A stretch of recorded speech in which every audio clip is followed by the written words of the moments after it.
الله الرحمن الرحيم. الحمد لله رب العالمين، والصلاة والسلام على أشرف الأنبياء والمرسلين سيدنا وحبيبنا وشفيعنا مولانا محمد وآله وصحبه أجمعين. Jam 8.30 waktu Madinah Al-Munawwarah. Kami sedang berada di Masjid Quba, di dalam Masjid Quba. Al-Hadithul Khamisu, hadis yang kelima. An Abdullah bin Amr radhiyallahu ta'ala anhuma, diriwayatkan dari Abdullah bin Amr radhiyallahu anhuma, anin Nabi sallallahu alaihi wasallam qala, dari Nabi sallallahu alaihi wasallam qala, bersabda Nabi, ridha Rabbi fi ridhal walid, adapun ridhanya Tuhan yaitu ada di dalam ridhanya orang tua, wa sakhatur Rabbi fi sakhatil walid, adapun amarah Tuhan yaitu ada di dalam amarah orang tua.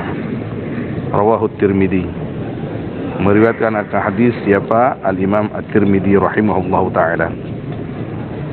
Ini hadis sangatlah terkenal dengan kalimat atau lafaz yang sedikit berbeda dan dhamir-dhamir yang sedikit berbeda, tapi maknanya sama, yang artinya apabila selama kita berada di dunia, tentunya setelah kita menjadi orang yang beriman kepada Allah Subhanahu wa taala, kita bisa membuat hati orang tua kita bahagia, maka kita akan mendapat ridhonya Allah Subhanahu wa taala. Karena apabila kita membahagiakan orang tua kita akan ridha kepada kita. Tapi sebaliknya, na'udzubillah tsumma na'udzubillah, amarah Tuhan ada di dalam amarah orang tua. Apabila kita selama di dunia menyakiti hati orang tua kita, apakah itu ibu atau bapak atau malah keduanya, maka Allah SWT akan marah kepada kita. Maka kata para ulama, selama masih ada jalan untuk meminta maaf, meminta ampun kepada orang tua kita, mintalah maaf, mintalah ampunan kepada mereka. Gantilah sikap kita yang kurang baik dengan sikap yang baik dan yang lebih baik.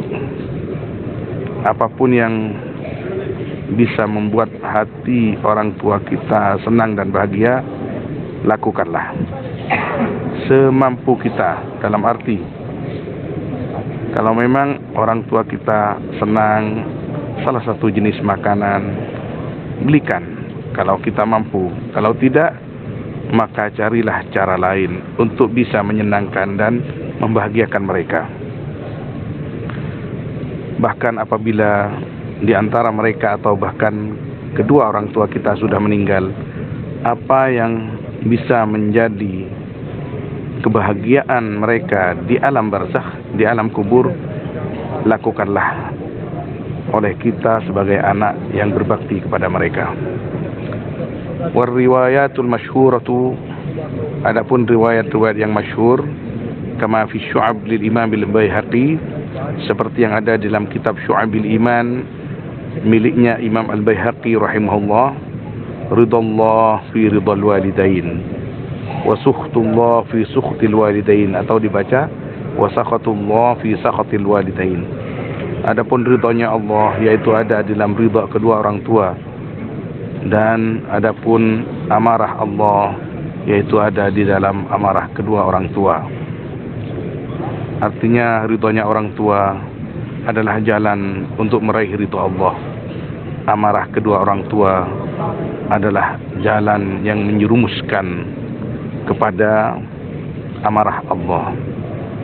Wa fi riwayatin qala Nabi sallallahu alaihi wasallam li rajulin, dan disebutkan di dalam satu riwayat, qala Nabi, bersabda siapa Nabi sallallahu alaihi wasallam, li rajulin, kepada seorang laki-laki, huma jannatuka wa naruka. Adapun kedua orang tuamu, yaitu syurgamu dan nerakamu. Dalam arti, apabila kita berbakti kepada kedua orang tua, maka itu jalan ke surga. Na'udzubillah kalau sebaliknya, apabila kita durhaka kepada kedua orang tua, maka merupakan jalan kepada neraka. Qala Wahbun, berkata siapa Imam Wahab, Auhallahu ta'ala ila Musa alaihi salatu wassalam, berwahyu siapa Allah Ta'ala kepada Nabi Musa alaihi salatu wassalam, waqir walidaik, waqir walidaik, hormatilah akan kedua orang tuamu. Fa inna man waqqar walidaih, maka sungguhnya orang yang menghormati man, yang memuliakan man akan kedua orang tuanya, madadtu lahu fi umurih, maka memperpanjang aku atau memanjangkan aku untuk man di dalam umurnya man. Wa wahabtu lahu waladan yabarruhu, dan memberikan aku untuk man akan anak yabarruhu yang akan berbakti ya walad kepada man. Jadi apabila kita berbakti kepada kedua orang tua kita, kita akan dipanjangkan umurnya oleh Allah sesuai dengan penafsiran masing-masing daripada ulama, diberkahi umur kita, atau malah secara zahir ditambah umur kita. Kemudian apabila kita berbakti kepada orang tua, maka Allah SWT akan berikan kepada kita anak yang akan berbakti kepada kita. Wa man aqahuma qasartu umrah, dan barang siapa yang aqah durhaka man kepada kedua orang tuanya, maka memendekkan aku akan umurnya man. Wa wahabtu lahu waladan ya'uquhu, dan akan memberikan aku untuk man, dan memberikan aku untuk man akan anak yang akan durhaka walad kepada man.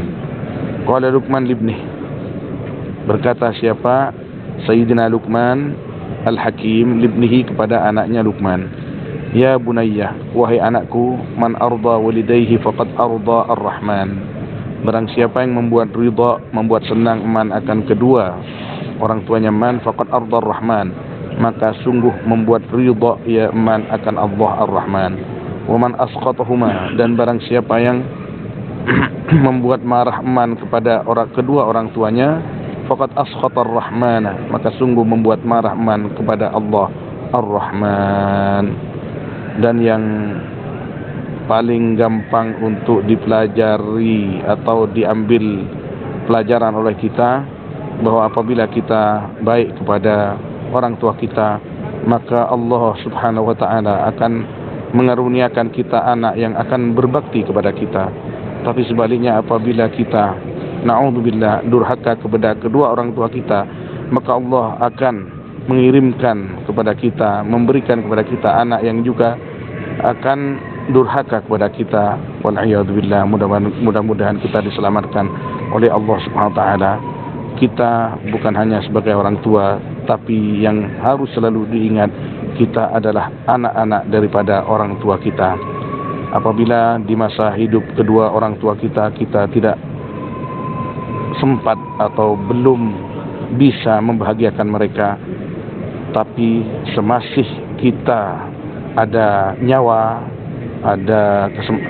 masih hidup, ini adalah merupakan kesempatan yang paling besar untuk membuat bahagia mereka di alam kubur atau di alam barzakh. Dengan harapan semua amal baik kita diterima oleh Allah Subhanahu wa taala, dan Allah akan berikan kepada kita putra-putri salih salihah yang juga akan berbakti kepada kita, setelah tentunya berbakti kepada Allah dan kepada baginda Nabi Muhammad sallallahu alaihi wasallam sesuai tuntunan yang diajarkan oleh baginda Nabi Muhammad sallallahu alaihi wasallam. Wallahu a'lam, sallallahu alaihi wasallam ala sayyidina Muhammad wa alihi wa sahbihi ajma'in, walhamdulillahi rabbil alamin.